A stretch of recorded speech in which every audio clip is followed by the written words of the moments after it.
औज़ुबिल्लाहिमिनश्शैतानिर्रजीम बिस्मिल्लाहिर्रहमानिर्रहीम। Knowledge discover channel में आप सबको खुश आमदीद।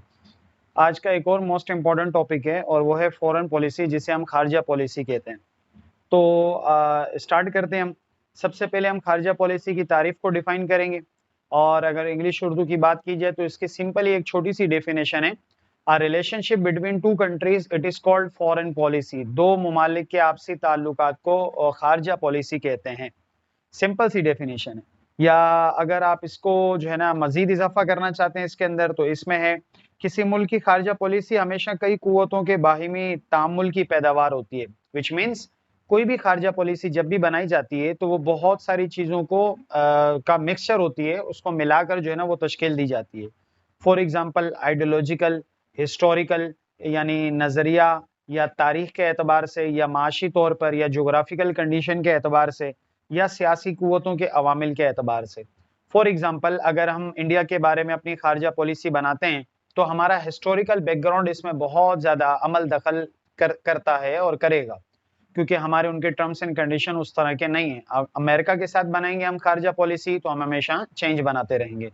तो अगर इसको मजीद हम सिंप्लीफाई करना चाहें तो ये इस तरह होगा कि जिस तरीके से लोगों के नजरियात मुख्तलिफ होते हैं, लोगों की आदतें, लोगों की सकाफत, लोगों की जबान, लोगों का मजहब, इसी तरीके से हर मुल्क का अपना एक नजरिया, अपना एक जाविया, अपने एक माशी तौर पर जोग्राफिकल जो है ना वो कंडीशन, हर एतबार से एक मुल्क दूसरे मुल्क से अलहदा होता है।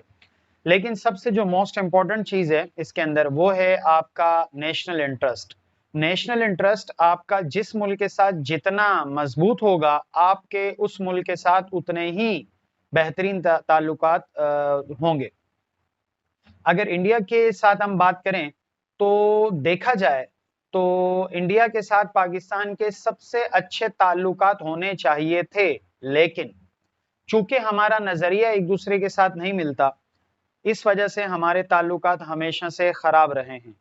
और देखा जाए चाइना के साथ, चीन के साथ, तो चीन के साथ ना तो हमारी जबान मिलती है, ना ही हमारा कोई रीजन मिलता है, ना ही हमारा उनके साथ कोई रिलीजन मिलता है, ना मजहब हमारा एक है, ना सकाफत हमारी एक है, ना हमारी जबान एक है। इसके बावजूद चीन के साथ हमारी सबसे गहरी दोस्ती है, और इसकी सबसे बड़ी वजह है हमारा नेशनल इंटरेस्ट, कि हमारा कौमी मफाद चीन के साथ वाबस्ता है। इसी तरीके से अमेरिका के साथ हम जब भी बनाते हैं अपने ताल्लुकात, दोस्ती वगैरह, तो वो भी नेशनल इंटरेस्ट के ऊपर बेस करती है। तो इट मीन्स आपकी खारजा पॉलिसी में सबसे जो बुनियादी और कलीदी किरदार अदा करता है वो आपका नेशनल इंटरेस्ट होता है। जितना आपका नेशनल इंटरेस्ट किसी मुल्क के साथ वाबस्ता होता चला जाएगा, उतना ही आपके उसके साथ दोस्ती, उसके साथ बाहिमी तिजारत, ताउन वगैरह बढ़ता चला जाएगा।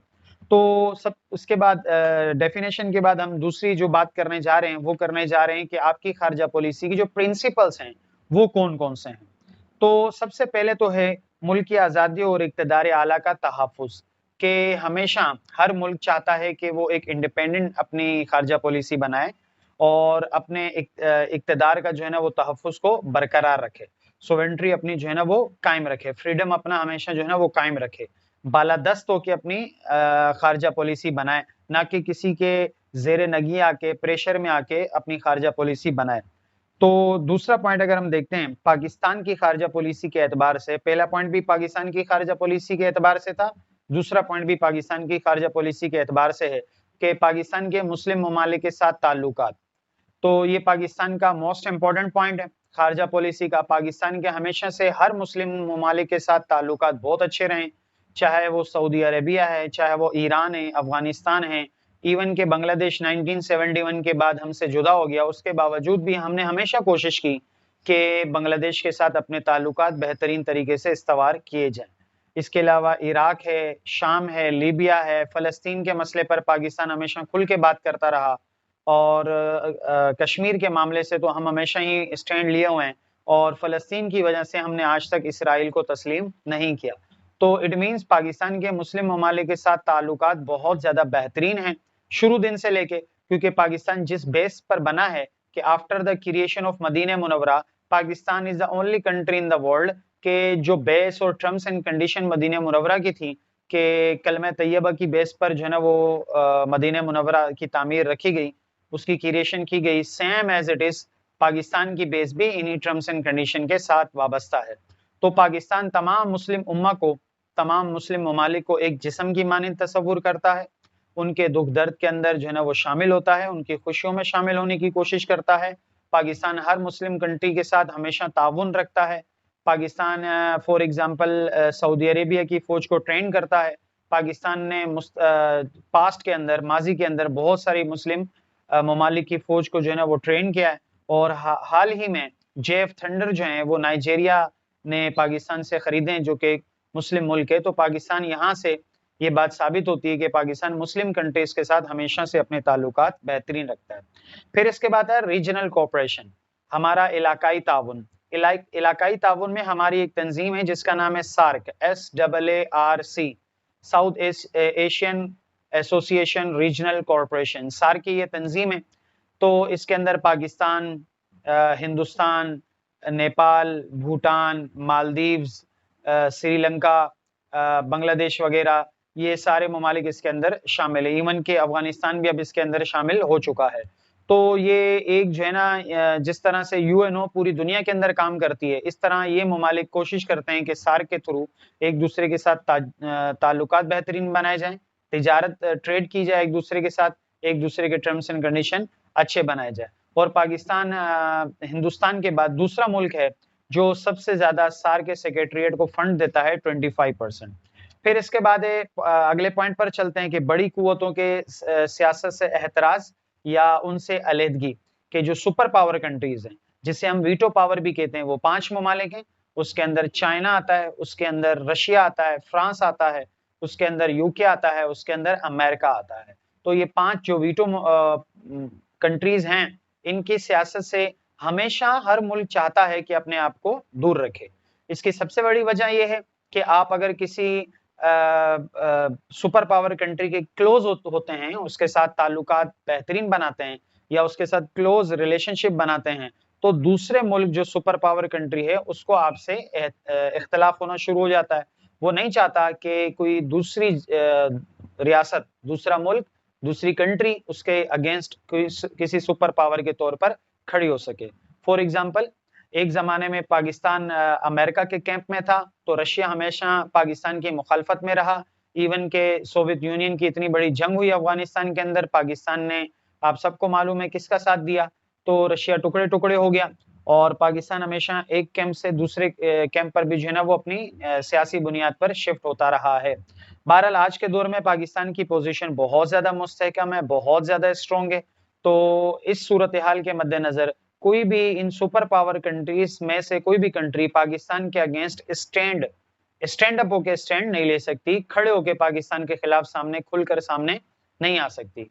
चाइना के साथ पाकिस्तान के बहुत बेहतरीन और आला ताल्लुकात हैं, मिसाली ताल्लुकात हैं, जब से चाइना बना है 1949 से लेकर अब तक।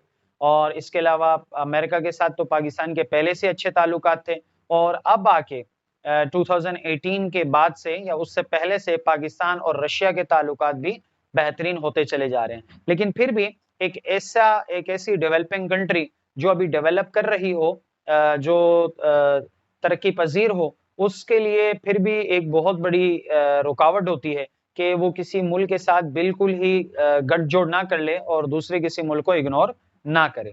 फिर इसके बाद है आपका जो सबसे इम्पोर्टेंट पॉइंट है, अक़वाम मुत्तहिदा के मंशूर का निफाज, कि आप यूएनओ के चार्टर पर अमल करते हैं।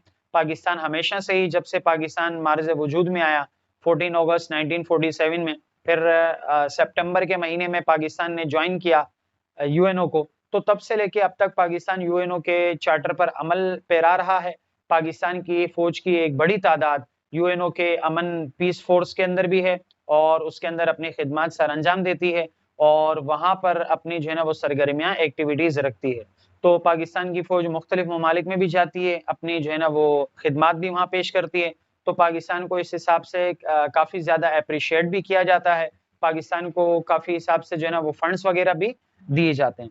फिर इसके बाद एक मोस्ट इंपॉर्टेंट पॉइंट दूसरा भी है कि जोहरी अदम फैलाव और हथियारों में कमी, के जो वेपन्स हैं, मास डिजास्टर जो वेपन्स हैं जो डिस्ट्रॉय कर देते हैं ईच एंड एवरीथिंग को, यानी सिंपल अल्फाज में हम देखें तो एटॉमिक पावर या एटॉमिक जो फील्ड है उसके अंदर पाकिस्तान हमेशा से ही इस बात पर कारबंद रहा है कि हर मुल्क अपने पास जोहरी ताकत उतनी रखे कि वो इलेक्ट्रिसिटी पैदा कर सके, अपनी ताकत को जो है ना वो तवाना कर सके। और पाकिस्तान हमेशा एटमी फैलाव के मुखालिफ रहा है और इसी बुनियाद पर वो ये भी चाहता है कि यूएनओ भी एक करारदाद पास करे ताकि जितने भी एटॉमिक सुपर पावर कंट्रीज हैं जिनके पास एटम बम की भरपूर तादाद है, तो वो अपने एटम बम को खास तरीके से सेव करके रखें और इसको किसी दूसरे मुल्क के खिलाफ इस्तेमाल ना करें।